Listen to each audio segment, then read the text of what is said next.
Alors regardez, Alors on se là, dirige vers le B5, c'est le là encore, vous allez peut-être hélicoptère avoir, hangar. avoir une petite coupure. Mais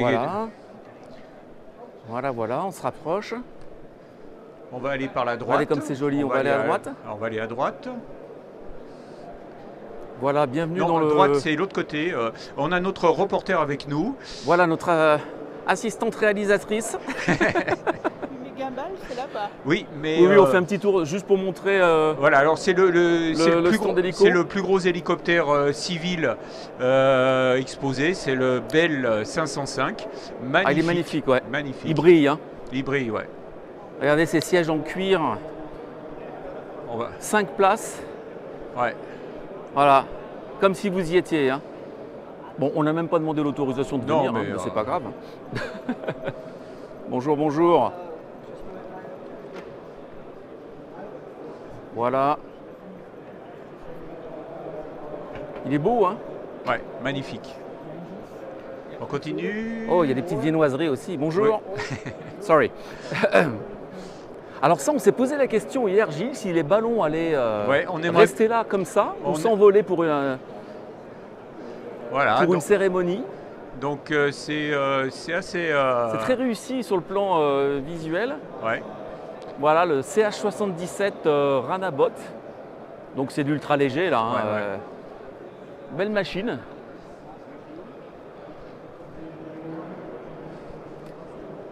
Donc si vous aimez les hélicoptères, eh ben écoutez, voilà, vous êtes servi. Donc oui. Fred nous dit qu'il a un drôle de nez. Alors je pense qu'il parlait du Bell. Ouais. Et donc là, on a aussi un autre forum. Voilà, Et là, hélico évidemment. Dédié à l'hélico. Voilà. Donc ça travaille sérieux. Hein. Ouais. Voilà. Est-ce qu'ils sont branchés sur Jumpseat, regarde? Non, ils sont Non. pas sur Jumpseat. Et, Peut-être qu'il n'est pas dans la cible. Bon, j'ose pas le déranger. Non. On continue? Ah, le monsieur il a le sourire là, je suis sûr qu'il regarde Jumpseat, non? Non. Non. Là c'est du sérieux. Hein. Bon. Voilà. Tiens, il faudra que j'essaye cette couleur. Bon, on en reparlera.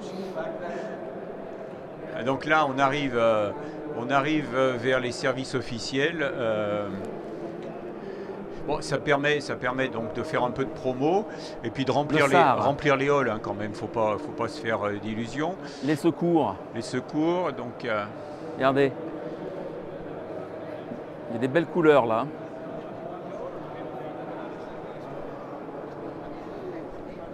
Donc le SAR, hein, Search and Rescue. Voilà. Search and Rescue. Aujourd'hui, Allez, donc c'est on va Airbus comme vous il la est faire beau. en bilingue. Vous la faire en bilingue. Alors Alfred, il faudrait que tu achètes des cheveux alors. Au fait, tu as oublié ta perruque à Lyon, Jérôme. Oui, c'est vrai.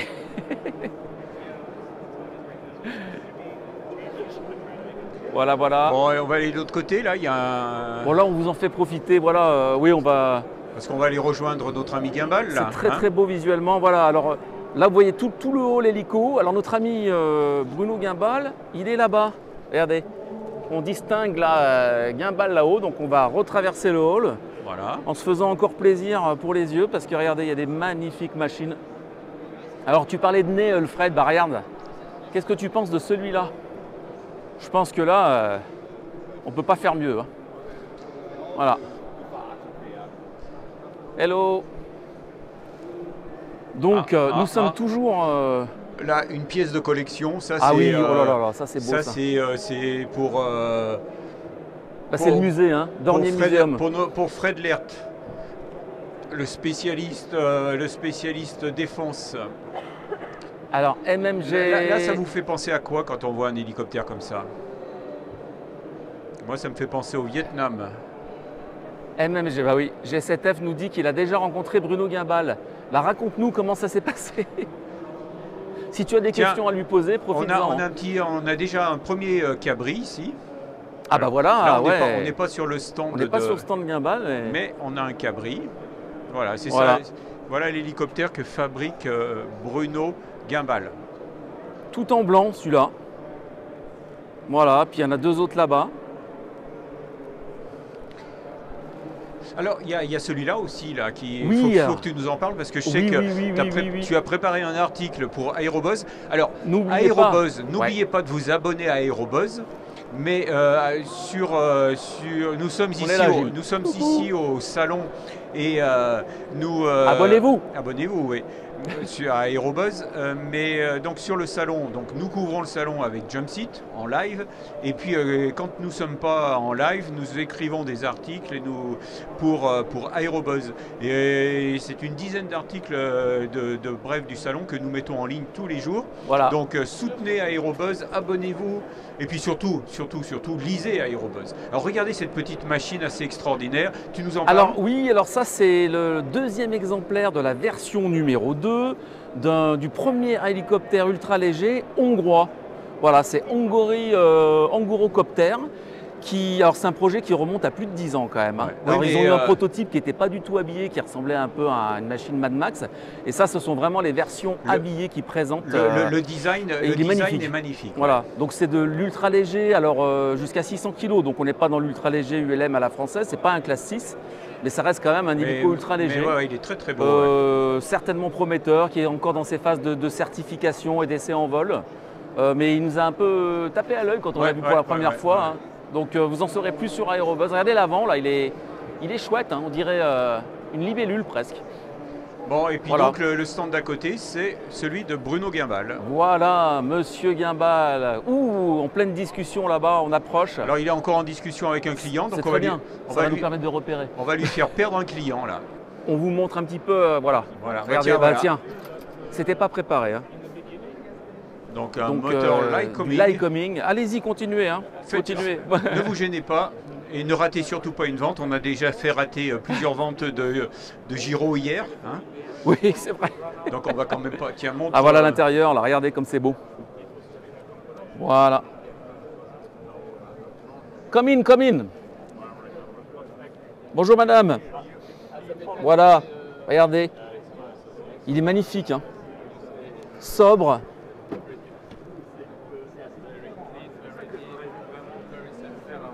Ah, il y a un confrère.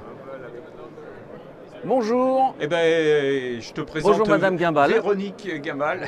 Alors, donc, comment ça va Véronique? Merci beaucoup. On avait rendez-vous avec Bruno, mais on sait que Bruno, on ne va pas lui faire rater une vente. Il est avec un client là. Un client déjà de longue date. Un fidèle. Il va avoir bientôt son troisième cabri. Ah oui. Son troisième cabri ouais. En Allemagne.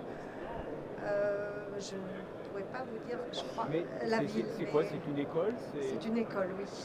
Plus proche de la voilà, une pardon. École en Allemagne, et ils vont recevoir leur troisième cabri cet été, je crois, ou en septembre.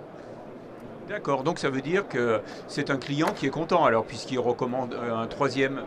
Oui, il a l'air satisfait et voilà. Il a adopté le cabri pour sa formation. Apparemment, la discussion est sereine, donc voilà. Oui, on va pas trop le déranger quand même tout de suite. Hein. On cherche un endroit où se poser après, on pensait à la table après, ça sera possible. Oui, bien sûr. On mettra la caméra là et puis avec la machine derrière, ça peut être sympa. Ouais. Bon, pour ceux qui nous regardent, on est en train d'arranger notre petit plateau, hein, mais on est toujours là. Hein. Je me posais encore une question. Alors on fait, il y a une version, tu as vu Gilles aussi là-haut ah bah vas-y. Swiss hélicoptère. Hein. Si vous avez des questions sur le chat, sur les hélicoptères, préparez-les. Nous les transmettrons en personne à Bruno Guimbal. Donc voilà une version secours. Très jolie. Voilà. Regardez. Tac. Enfin, secours, pas que ça même. Hein. Non, ça fait tout. Hein. Circuit aérien, vol touristique, transport. Voilà. Bonjour. How are you? You speak French? Je parle un petit peu du français, mais c'est pas beaucoup. Hein. Je préfère parler en anglais, si c'est possible. No problem. Ok, so we will, on traduira pour le chat. Okay. So tell us about this version of Cabri. What is it aimed to? Well, À quoi est-il destiné? It is one of our helicopters we have in our fleet of Swiss helicopters. Donc c'est fait partie de la flotte de Swiss Hélicoptères. Bruno Gimbel, the constructor of the aircraft, is just standing over there. Oui, so on va aller we le are an rencontrer. example of operating the aircraft. How many do you have? We have, you ask me questions, I think 6 or something like that. D'accord. Distributed in whole Switzerland. D'accord. Swiss Helicopter is the biggest aviation company in Switzerland besides Swiss itself. Donc And 6 cabris à travers la We Suisse. have cabris in the French-speaking part, in the German-speaking part, as well in the Italian-speaking part and Romanian-speaking part. D'accord. I myself, I'm flying the cabri as a flight instructor and examiner. Donc monsieur est pilote instructeur sur le cabri. So I'm taking exams, but I'm teaching also other people how to become a flight instructor himself, for instance. Why did you choose this one?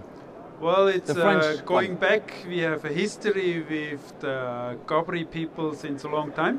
Donc il y a quand même un lien assez ancien avec le constructeur. And the Cabri is one of the modern aircrafts, probably also one of the best, I would say, in its class. Probablement l'un des meilleurs hélicos dans cette catégorie. So I myself, I have flight experience on 12 different models actually. And in this size, I must say, this is the best helicopter I ever flown. Donc c'est le meilleur hélicoptère sur lequel il a volé. Il est qualifié sur 12 machines différentes. Hein? 12? Yeah. Okay. And Correct, why this one is, what do you feel when you fly this one? Personally, one of my favorite aircrafts is still the Equiroi. It's a Ah turbine oui, helicopter. un It's fan de much l'Equiroi. bigger. It's another category. Yes. But the small Cabri is almost flying like a big Equiroi. It's just less powerful, of course, but just yesterday, for instance, I was teaching another flight instructor in mountain landing techniques, Uh-huh. and we were performing landings up to 2000 meters without problems. Donc il ne faut pas se fier à sa taille. Hein. C'est un petit hélicoptère qui est très puissant et qui n'a rien à envier à l'écureuil. Hein. Et il a fait de l'instruction il y a quelques jours en montagne et voilà, il en a sous le capot. So to teach the young students actually on this aircraft really prepares them for the future if they become commercial pilots. Très bonne And machine maybe pour apprendre. fly another aircraft, a bigger one. Bon ben, It's ok. Ceux qui nice veulent one. devenir pilote d'hélico, voilà. Suisse hélicoptère. Vous avez Swiss Hélicoptère, un instructeur et une machine. Hein? Voilà. What's your name? Thank you very much. Gregor. Beer. Thank you, Gregor. Yeah, there is a card of mine. Yes. In case you'd like to make a try flight or something. Voilà, donc just- la carte de Gregor, hein, si vous voulez le contacter. Thank you, Gregor. Et regardez, du Toblerone avec le Mont Cervin Take encore. one. Let's go. Oh, thank you very much. I love it. It's a collector now because they will change soon. The label. It's been bought by. Oh, really? I didn't Yeah, even yeah, know. yeah. Oh, that's interesting. Mont Cervin, To my own shame, as I'm a Swiss. but still the best. But for my curiosity, for whom are you doing the interview? That's a good question. Sorry, we haven't introduced ourselves. We are Gilles Roy is Aerobuzz is a French media on aeronautics. So online news, daily news on Aerobuzz, and then Since 14 years. 14 years. Since 14 years already. Yeah.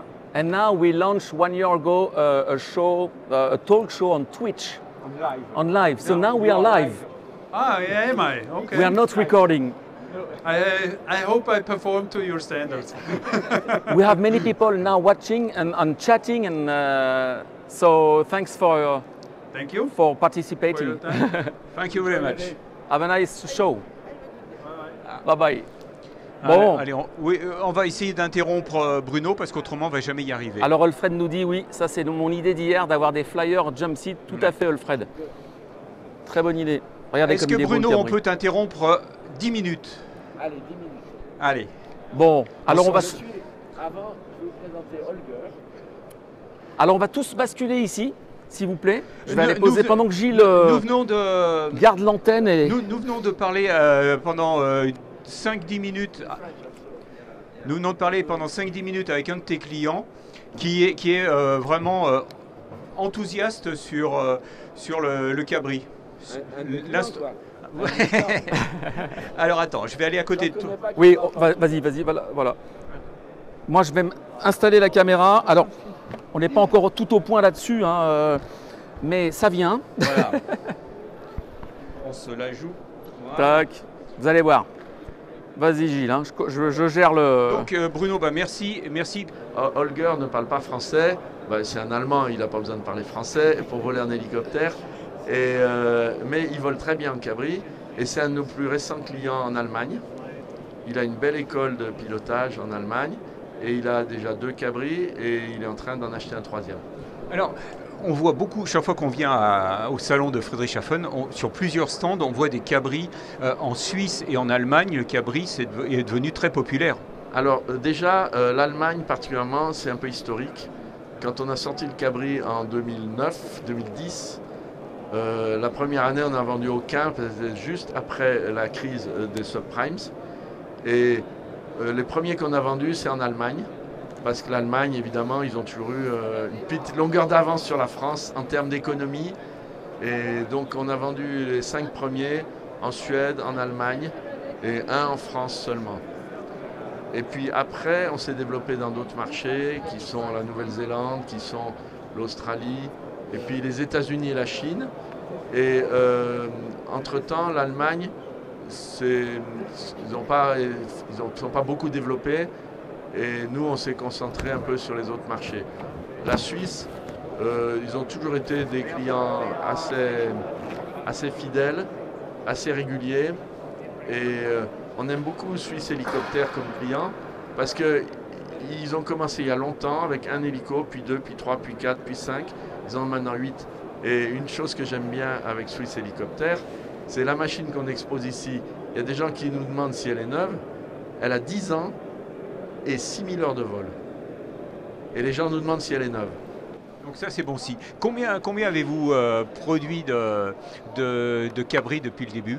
On a produit 330, celui qui est ici c'est le 330e. Et on en a une trentaine en commande, même 40 en commande, dont certains sont déjà produits. On en a livré 330. Alors, quand on parle du cabri, tout de suite, alors c'est quand est-ce que vous allez faire le quadriplace, quand est-ce que vous allez faire la turbine, quand est-ce que voilà. Pour l'instant, toi, tu te contentes, mais attention, c'est pas du tout un jugement de valeur. Pour l'instant, toi, tu te concentres, voilà. Plutôt que se contenter, c'est se concentrer sur la version biplace. Pourquoi il y a encore. Alors, je dois dire que j'ai commencé à livrer des cabris il y a 10 ans réellement. Et ça fait donc 10 ans que j'en livre de plus en plus.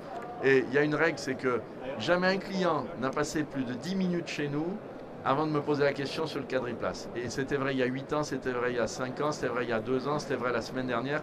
Et là, j'étais avec Holger. La première question à qui on a livré un cabri il y a 6 mois et on va lui en livrer un autre dans 3 mois. Et sa première question, c'est où en est le quadriplace et est-ce que tu peux me le montrer? Donc c'est pas nouveau comme question, ça a 10 ans. Et alors, bon, depuis 10 ans, je dis on y travaille, et je réponds à 2-3 questions. Maintenant, je dis on y travaille vraiment, et je réponds plus à aucune question. Alors, moi, je me souviens, c'était il y a 2-3 ans à European Rotors à Cologne. Tu avais fait une présentation et tu avais montré une photo du... Donc c'est de la provoque, ça. Oui, mais si tu regardes quelques sites aéronautiques français en ligne, j'ai pas pensé à Aérobuzz, mais mettons Aérobuzz, tu peux même voir une petite photo très floue parce que... Une photo que tu nous as donnée toi-même, hein? Oui, c'est vrai. Mais c'est juste pour dire qu'il y a un projet, qu'on y travaille, mais que bon, on ne fait pas un bébé en 3 mois, même avec toutes les femmes du monde. Et en ce moment, les conditions sont bonnes. Hein. Je dirais, la maman est prête, le papa va bien. Mais il faudra quand même 9 mois ou quelques années. Voilà. Donc pour l'instant, tu continues à produire. Et alors, aujourd'hui, plus que le quadriplace, ce qui te prend beaucoup de temps, ce qui t'occupe beaucoup, et ton gros projet, c'est une nouvelle usine qui te permettrait d'augmenter ta production? Alors oui, j'ai 3 projets. Un, c'est de continuer à produire le biplace comme il faut, et ça devient de plus en plus difficile. Et l'autre projet, c'est de faire une nouvelle usine, qui est depuis longtemps, mais maintenant, ça devient vraiment un vrai problème. Et toutes les planètes sont alignées et j'ai beaucoup de peine pour autant à lancer le projet. Et le 3e projet, c'est le quadriplace, qui est un projet depuis 10 ans qui tourne en tâche de fond, je dirais. Et l'usine, je m'en occupe beaucoup en ce moment. Mais bon, en même temps que notre président dit qu'il faut réindustrialiser la France, il y a tous les gens qui travaillent, je ne dirais pas sous ses ordres, mais tous les gens qui travaillent sous lui, toute l'administration, tous les groupements, toutes les collectivités, qui font tout ce qu'il faut pour que ça soit de plus en plus difficile de faire une usine. Et là, en ce moment, on s'occupe de problèmes ça défie l'entendement, quoi. Il ne faut pas croire que les problèmes qu'on a pour faire une nouvelle usine, ça soit de trouver de l'argent, de trouver un architecte et de trouver un bâtisseur. Les problèmes, c'est de trouver comment compenser l'imperméabilisation des sols, comment compenser. C'est des sujets qui sont certes très nobles, mais on se retrouve tout seul face au problème de lutter contre la disparition des outardes, parce qu'il y a 10 outardes qui nichent sur l'aérodrome des Milles, parce qu'elles ont été chassées de tous les paysages agricoles autour. Et donc c'est à moi qui revient de trouver comment lutter contre la disparition des outardes pour construire une usine au milieu de la zone industrielle des Milles, parce que les 2 dernières outardes se sont réfugiées sur les friches de la base aérienne des Milles.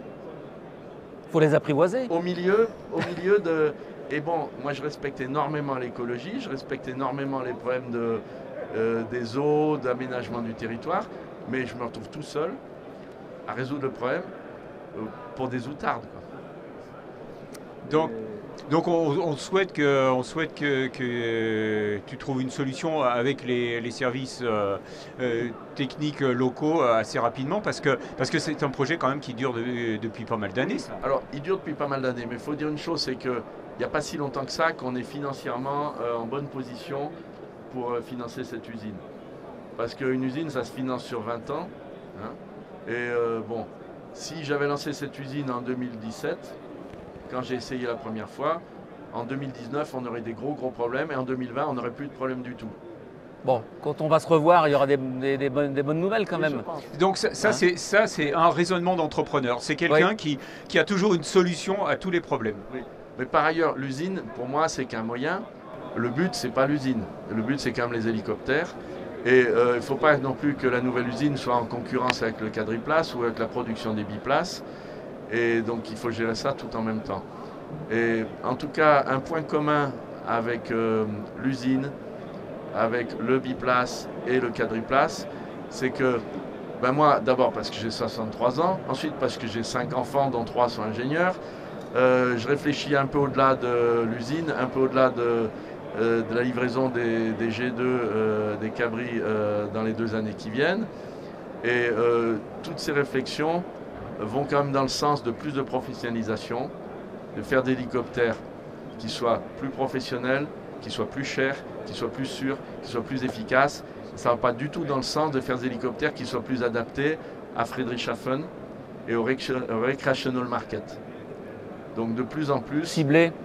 De plus en plus, je pense que je ne suis pas dans le monde du recreational, comme disent les Américains, et je ne pense pas que l'hélicoptère, hélas, hein, parce que moi je viens de la démocratisation de l'aviation, j'ai commencé en construisant un petit avion comme étudiant. Hein, et un Variez, hein. Un Variez, oui. Et donc la démocratisation, ça me parle. Je ne suis pas fils de pilote, j'étais pas riche du tout quand je suis arrivé dans l'aviation. Mais je ne pense pas que l'hélicoptère fasse partie de la démocratisation de l'aviation dans les années qui viennent. Très vite, Bruno, tu as parlé de tes enfants ingénieurs. Ils sont dans quelle école? Ils font quoi? Ils se dirigent vers les mêmes... Alors, ça, c'est pas une très bonne question. On a beaucoup de jeunes qui nous regardent, qui rêvent de travailler dans l'aéronautique. Voilà, mais aucun de mes enfants, pour l'instant, ne rêve de travailler dans l'aéronautique. Parce que d'abord, ils trouvent que la place est assez bien prise par le nom et qu'ils ne cherchent pas vraiment à se faire un nom là-dedans. C'est large l'aéronautique. Hein. Voilà. Mais mes enfants tous croient qu'il y aura des avions qui volent dans 20 ans. Toi aussi?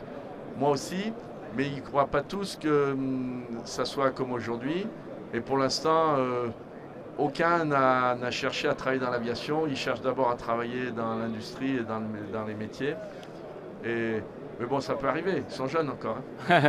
Bon. Merci Bruno, merci de nous avoir accordé un moment, parce que je sais que tu es très pris sur le salon. Chaque fois qu'on passe vers ton stand, il y a beaucoup de monde, donc ça c'est bon signe. Et de plus en plus de gens qui volent en cabri, et c'est sympa parce que maintenant je me rends compte que le cabri, on en a 330 en service, Ah oui. Bon, le 330e est derrière, donc il n'est pas vraiment en service. Et on a fait un demi-million d'heures de vol, quand même, c'est beaucoup. Et il y a environ 10 000 pilotes qui ont été formés en cabri. Et 10 000, c'est beaucoup. Et dans un salon comme celui-là ou comme la Chailly il y a 2 mois, ce qui est vraiment sympa pour moi, c'est que je vois beaucoup de gens qui me disent, des gens pas tout jeunes, des gens tout jeunes, de tous les âges qui me disent, j'ai commencé sur cabri, qu'est-ce que c'est sympa. Et c'est vrai qu'on n'oublie jamais son premier hélico, on n'oublie jamais sa première voiture, on n'oublie jamais trop sa première copine non plus. Et quand Il a tout d'un grand. Quand je vois des gens qui viennent me dire je suis sur Super Puma et j'ai commencé en cabri, c'est vraiment un grand plaisir pour moi. Merci Bruno. Magnifique. Belle conclusion. Merci beaucoup Bruno. Merci à tous de nous avoir suivis. On se retrouve très bientôt sur le Jump Seat, sur Twitch. Alors n'oubliez pas d'activer la petite cloche sur le compte Twitch pour être averti des prochaines émissions et pour nous suivre en direct. À bientôt.